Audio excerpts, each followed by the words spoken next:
sometimes you have no choice. The journalism beat that you have to follow for a while is the one that actually gives you a check. So, you may end up doing things for a travel blog, or you may end up writing copy for an advertising company in between doing everything else while you're really ready to do what you want to do.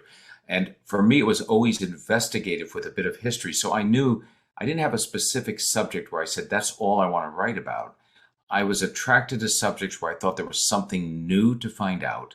They had been covered maybe by other journalists, but I felt as though I could go back to that story and make a breakthrough with fresh information and tell a wonderful story in it. Now, that's available. That's what gets me going. And it jumps all over the broad, so it can be, on a lot of different particular topics.